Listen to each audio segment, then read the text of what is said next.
12 way railway colony prime ವಿಡಿಯೋದಲ್ಲಿ ಕನ್ನಡದಲ್ಲೂ ಕೂಡ ಸ್ಟ್ರೀಮಿಂಗ್ ಆಗ್ತಿರೋಂತ ಈ ಮರ್ಡರ್ ಮಿಸ್ಟರಿಯನ್ನ ನೋಡಿದ್ಮೇಲೆ ನನ್ನ ಒಪಿನಿಯನ್ ಹೇಳೋದಾದ್ರೆ OTTಯಲ್ಲಿ ಅದರಲ್ಲೂ ಕನ್ನಡದಲ್ಲಿ ಅವೈಲೇಬಲ್ ಇರೋದ್ರಿಂದ ಒಂದೇ ಒಂದ್ಸಲ ನೋಡಬಹುದು ಅಂತ ಹೇಳ್ತೇನೆ. ತೆಲುಗಿನಲ್ಲಿ ಲೋ ಬಡ್ಜೆಟ್ ಅಲ್ಲಿ ತಯಾರಾಗಿ ಅದ್ಭುತವಾದ ಯಶಸ್ಸನ್ನ ಕಂಡಂತ ಪೊಲಿಮೇರಾ ಸಿನಿಮಾ ಸೀರೀಸ್ ನ ಡೈರೆಕ್ಟರ್ ಈ ಸಿನಿಮಾದ ಕಥೆಯನ್ನ ಬರೆದಿರ್ತಾರೆ. ಇನ್ಫ್ಯಾಕ್ಟ್ ಒಂದು ಥ್ರಿಲ್ಲರ್ ಗೆ ಬೇಕಾದಂತ ಎಲ್ಲಾ ಎಲಿಮೆಂಟ್ಸ್ ಈ ಸಿನಿಮಾದಲ್ಲಿವೆ. ಆದ್ರೆ ಅವುಗಳನ್ನ ಸರಿಯಾಗಿ ಬಳಸ್ಕೊಳ್ಳೋದ್ರಲ್ಲಿ ಈ ಸಿನಿಮಾದ ನಿರ್ದೇಶಕರು ಎಡವಿದ್ದಾರೆ. ಹೆಸರಿಗೆ ಇದು ಥ್ರಿಲ್ಲರ್ ಆದ್ರೂ ಕೂಡ ಆಲ್ಮೋಸ್ಟ್ ಫಸ್ಟ್ ಹಾಫ್ ಪೂರ್ತಿ ಲವ್ ಸ್ಟೋರಿಯನ್ನೇ ತುಂಬಿದ್ದಾರೆ. ಹೋಗ್ಲಿ ಆ ಲವ್ ಸ್ಟೋರಿ ಏನಾದ್ರೂ ನೋಡೋಕ್ ಚೆನ್ನಾಗಿದೆಯಾ ಅಂದ್ರೆ ಅದು ಕೂಡ ಇಲ್ಲ. ಎಕ್ಸೆಪ್ಟ್ ಇಂಟರ್ವಲ್ ಫಸ್ಟ್ ಹಾಫ್ ತುಂಬಾ ಬೋರಿಂಗ್ ಆಗಿರುತ್ತೆ. ಲವ್ ಸ್ಟೋರಿ ತರ ಸ್ಟಾರ್ಟ್ ಆಗೋ ಈ ಸಿನಿಮಾ ನಂತರ ಹಾರರ್ ಆಗಿ ತದನಂತರ ಮರ್ಡರ್ ಮಿಸ್ಟರಿ ಆಗಿ ಬದಲಾಗುತ್ತೆ.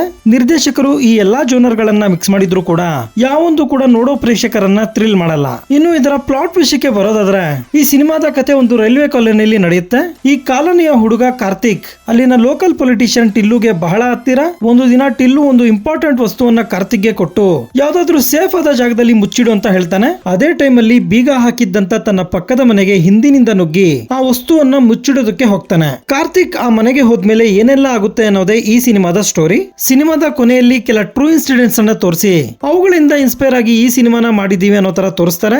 ಸೆಕೆಂಡ್ ಹಾಫ್ ಅಲ್ಲಿ ಆರಾಧನಾ ಮರ್ಡರ್ ಮಿಸ್ಟರಿಯ ಒಂದೊಂದೇ ಥ್ರೆಡ್ ಬಿಚ್ಕೊಳ್ತಾ ಹೋಗುತ್ತೆ. ಈ ಭಾಗದಲ್ಲಿ ಹೀರೋ ಮಾಡುವಂತ ಇನ್ವೆಸ್ಟಿಗೇಷನ್ ಪ್ರೊಸೆಸ್ ಸ್ವಲ್ಪ ಇಂಟ್ರೆಸ್ಟಿಂಗ್ ಆಗಿರುತ್ತೆ. ಹಾಗೆ ಸಿನಿಮಾದ ಪ್ರೀ ಕ್ಲೈಮ್ಯಾಕ್ಸ್ ಹಾಗೂ ಕ್ಲೈಮ್ಯಾಕ್ಸ್ ತುಂಬಾ ಚೆನ್ನಾಗಿದೆ. ಆದ್ರೆ ಸಿನಿಮಾ ಪೂರ್ತಿ ಇಷ್ಟೇ ಚೆನ್ನಾಗಿದ್ರೆ ಇದೊಂದು ಸಕ್ಸಸ್ಫುಲ್ ಸಿನಿಮಾ ಆಗಿರೋದು. ಸಿನಿಮಾದಲ್ಲಿ ಅನಾವಶ್ಯಕವಾದ ಹಾಡುಗಳನ್ನ ತುಂಬಿದ್ದಾರೆ. ಆರಾಮಾಗಿ ಒಂದೆರಡು ಮೂರು ಸಾಂಗ್ಸ್ ಅನ್ನ ಕಟ್ ಮಾಡಬಹುದಾಗಿತ್ತು. BGM ಪರವಾಗಿಲ್ಲ.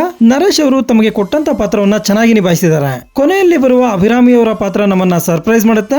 ಆ ಪಾತ್ರದಲ್ಲಿ ಅವರು ಚೆನ್ನಾಗಿ ನಟಿಸಿದ್ದಾರೆ ಕೂಡ. ವಿಲನ್ ಪಾತ್ರದಲ್ಲಿ ಜೀವನ್ ಅವರು ಪರ್ಫೆಕ್ಟ್ ಆಗಿ ಸೂಟ್ ಆಗಿದ್ದಾರೆ. ಇನ್ನೂ ಹಲವು ನೋನ್ ಆಕ್ಟರ್ಸ್ ಇದ್ರು ಕೂಡ ಅವ್ರಿಗೆ ಯಾರಿಗೂ ಹೇಳ್ಕೊಳ್ಳುವಂತ ಪಾತ್ರ ಏನ್ ಸಿಕ್ಕಿಲ್ಲ ಇಲ್ಲಿ. ಮೂವಿ ಸ್ಟಾರ್ಟಿಂಗ್ ಅಲ್ಲಿ ಸ್ವಲ್ಪ ಬ್ಯಾಡ್ ಲ್ಯಾಂಗ್ವೇಜ್ ಅನ್ನ ಯೂಸ್ ಮಾಡಿದ್ದಾರೆ. ಅದನ್ನ ಹೊರತುಪಡಿಸಿದ್ರೆ ಆರಾಮಾಗಿ ಈ ಸಿನಿಮಾನ ನೀವು ಫ್ಯಾಮಿಲಿ ಜೊತೆ ನೋಡಬಹುದು. ಸೊ ನೀವೇನಾದ್ರೂ ಮರ್ಡರ್ ಮಿಸ್ಟ್ರಿ ಸಿನಿಮಾಗಳನ್ನ ಇಷ್ಟಪಡೋರಾದ್ರೆ ಈ ಸಿನಿಮಾನ ಒಂದ್ಸಲ ಟ್ರೈ ಮಾಡಬಹುದು.